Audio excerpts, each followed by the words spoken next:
right, so I'm on the worksheet here, 1.10, talking about even and odd functions. So let's do a few of the problems on this first page where we're assessing if a function is even, odd, or neither. So you always start the same way when you have the function by plugging in negative x to see what we get. So if I plug in negative x here, so wherever there's an x, I'm putting negative x. And let's simplify this. So negative x to the fifth is going to be, it's still going to be negative when I raise it to the fifth power. So the negative outside combined with that negative x all raised to the fifth will result in positive x to the fifth. Then I'm going to have minus x cubed plus x, which clearly isn't equal to the original function. So it's not even. It's not equal to m of x. The question is it equal to negative the function? So negative m of x would mean that every term would change sign. So if I multiply the entire function by -1, I'd have x to the fifth minus x cubed plus x. And that, in fact, is exactly what I have. So this equals negative m of x. Therefore, it is odd. Okay, n of x is similar, so I notice there's only odd exponents, so let's see what happens here. Negative x to the fifth plus 2 times negative x cubed minus negative x plus 1. All right, so again, negative x to the fifth, that will still become negative, so negative x to the fifth will be x to the fifth minus 2x cubed plus x plus 1. Again, clearly not the same as n of x, so not even. Now, the question is it negative, this function?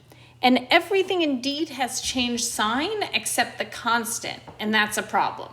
So it is not negative the function. Again, every term changed sign except the function, but if this were indeed negative n of x, everything should have changed sign. So this is a neither example.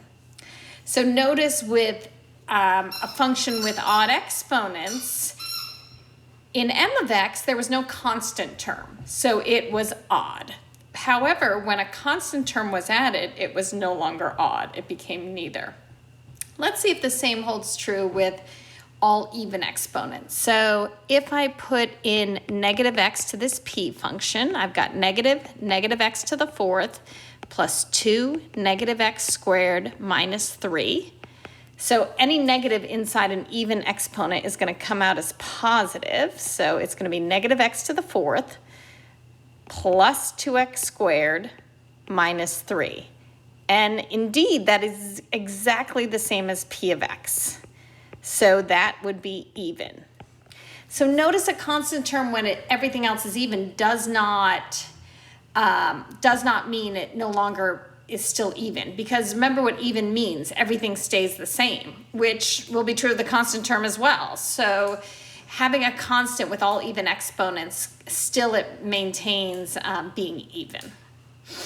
Okay, so that's a little about that first bit. So here's my recommendation with number 2, is first get a feel of what's going to happen here by thinking about like taking some generic odd functions or even functions or a combination and seeing and getting an intuition about it. But then I also would say, like an odd function, you could say x to the third. X to the third is an odd function, and adding that to another odd function, x to the fifth, the result, what do you think it is? Well, it looks like it's still odd, and then you could check to see if that's the case. But I would like us to move more towards generalizing and proving it for all. So let's, for this first problem, say 2 odd functions. All right, so let's say f of x is odd. So f of x equals, so f of negative x equals negative f of x, and g of negative x equals negative g of x. So both f and g are odd. So let's see if we can prove what happens when you add two odd functions. So I would add, so what happens, we'll call this h of x when I add the two functions. Again, both f and g are odd. So the test for even, odd, or neither is always start by plugging in negative x.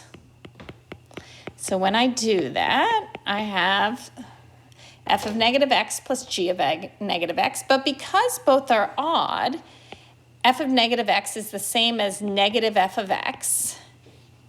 Let's make sure that looks like a negative. And g of negative x is the same as negative g of x. Well, if I pull out a negative here, I've got negative f of x plus g of x, which is negative my original function. So, yep, it indeed is odd. So that's what you want to get in the habit of is, okay, define if it's two even functions or two odd functions, one even, one odd. Use those definitions to then come to a conclusion and prove it in general. Again, you can get an intuition by picking some random two even or odd functions or combinations thereof. Like if I look at E, what about multiplication of two even functions? Like if I did x squared times x to the fourth, well, that's x to the 6.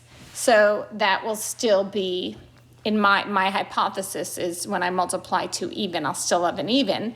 But if I multiply two odd, like say I do x to the 3rd times x to the 5th, well, that's going to be x to the 8th. So I'm thinking both of those are going to result in having even functions. That's my hypothesis, but you then want to prove it using some sort of general formula like that.